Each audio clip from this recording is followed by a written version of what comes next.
I think people love Clifford because the story itself, is about how each of us has things that are different about each other, but yet we see the humanity in each one of us. So I think it's one of those timeless stories. It's bigger than the dog. I have 3 kids of my own, so most of the things that I do as an actor probably shouldn't be watched by my kids. So now I'm able to be a part of something like Clifford that all 3 of my kids can watch.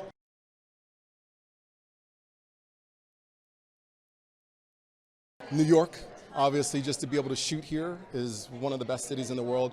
The director is amazing, I've known for a very long time. The producer is amazing, I've known for a very long time. So I just felt very lucky to be on board. And it's Clifford. I mean, it's a heartwarming story that we really need right now, I think. We as filmmakers and actors and whatnot, you do the best you can and you hope they take certain things. And what I hope they take is just a sense of togetherness, a sense of some tolerance, tolerating people that aren't like you, things that are different than you, and just activating that in their own personal lives. It was the best. I mean, it was just a joy. It didn't feel like work. It felt like it just felt like stealing almost, because every day is just like a blessing to be there. You didn't want the days to end. You're there with like young actors who are just so exuberant and bringing so much energy every day. You remember why you love this so much. It was a very different set that I can't say enough good things about.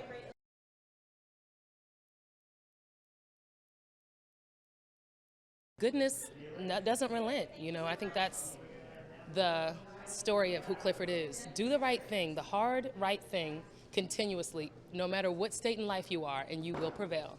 Unless you don't. You got to watch the movie to see if you don't prevail, but we know good always wins.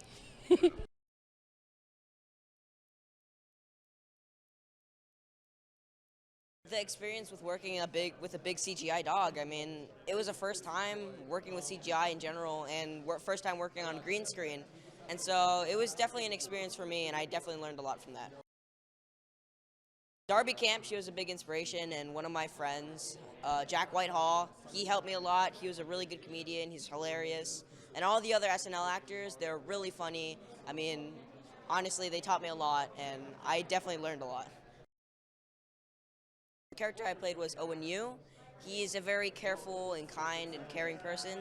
He's very loyal and trustful towards Emily, and he's Emily's secret admirer and also her best friend, and kind of has a crush on her too. I think New York City fits really well. I mean, it's a place that almost everyone knows. If you don't know New York City, then I think you're living under a rock. But it's like a place that everyone knows, and I think Clifford fits really well into it. Clifford fits really well into it, pun intended. So.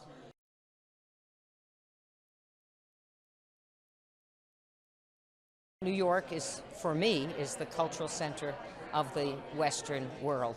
And to have Clifford take place in a vertical environment with that kind of energy and have this huge dog that can compete with a skyscraper is the most wonderful, energetic idea.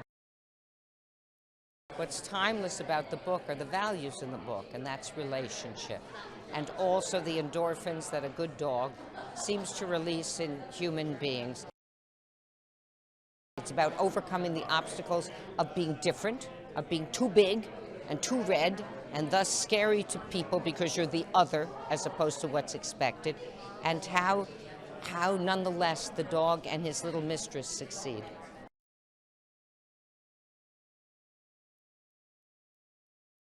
I loved working with everyone. It was just such a special cast and crew, and bringing Clifford to life was amazing. Everyone can relate to Clifford. Everyone can relate to having a best friend and wanting to really bring the community together to fight for that friend. And that's what Clifford is. It's just love. So much love. We really became a family. I was so privileged to be able to learn and work with these amazing actors, these comedians who are so quick and so brilliant, and they really just accepted me with open arms, which I appreciated.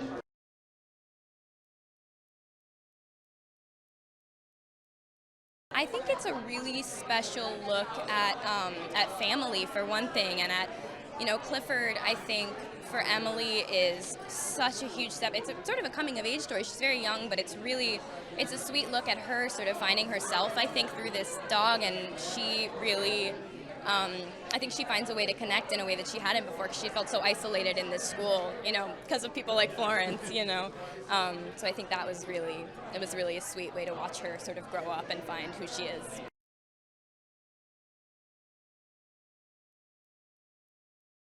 Everybody read it, you know. I'm an old guy now, and I remember reading it as a kid. I read it in Spanish and in English. Clifford has stood the test of time. You know, it's a metaphor for having a love for something that is bigger than yourself, and also, you know, nobody can figure out what breed is he. You know, I think he's got a little bit of everything. He's got a little bit of a Saint Bernard, and he's got those big ears like a wiener dog, and he's got the heart of a Chihuahua. The director used a lot of stand-up comics, you know, and I think the outtakes were hilarious. Hanging around with Russell Peters and David Alan Grier was I should have paid them, you know. So it's a lot of fun. I've been in other films where they're very strict and it's a very somber cast, but this one was a true joy to be in, you know. I think the biggest critic was my granddaughter, you know. She didn't even notice me in there. She just noticed the dog, you know, and I guess that's what it's supposed to be. Clifford, literally in New York, is like the bull in the china shop. You know, his tail is lethal, and you know that's fits in for a lot of slapstick. You know, it's a huge dog in a huge town. You know.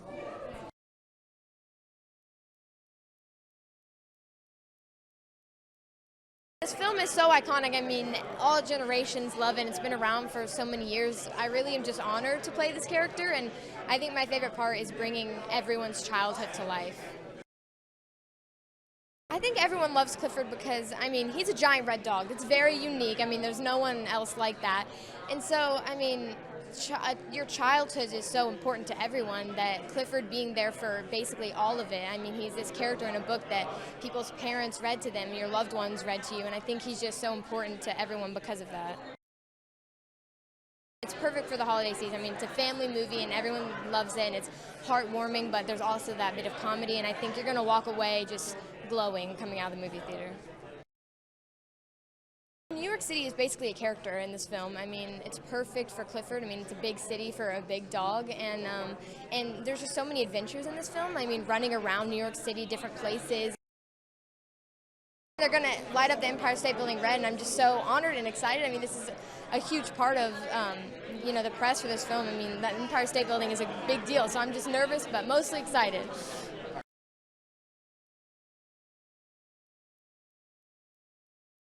It's a really beautiful message of kind of embracing differences, and Clifford grows because of the love that Emily gives him, and I feel like our society could use that right now, you know? So it's great. It's a great movie. I have a 15-year-old. When she was younger, we were desperate, hungry to look for stuff to go watch as a family.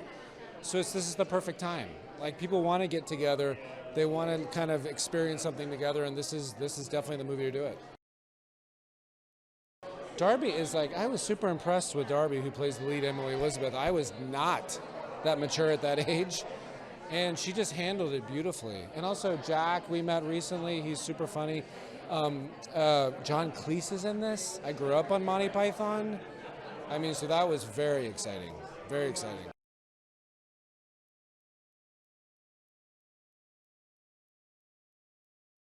I just love the tone of this movie, and it felt like one of those kind of classic 90s kids films, and when I read the script it reminded me of the types of movies that I used to love watching when I was growing up, and to be part of something like that is going to, you know, introduce a whole new generation to this iconic character and the books, and to be part of that kind of legacy was, you know, really exciting. They were amazing, yeah. Darby was fantastic and so professional. You know, she's been in like 3 or 4 movies before we'd even started. She had a longer IMDb list of credits than I did. Although, to be fair, I think there's a monkey in the film that has more IMDb credits than I do. So yeah, it was great. They were really cool people to work with. And then we also had all of these amazing comedians and peers of mine, you know, Tony Hale, John Cleese, Kenan Thompson. So yeah, it was a really great ensemble. Great holiday film. I think it's funny, but it's also got a lot of heart and this lovely central message for kids that are going to see it about inclusivity and accepting people that are different, and how a little bit of kindness can go a long way. And I think that will really resonate with families.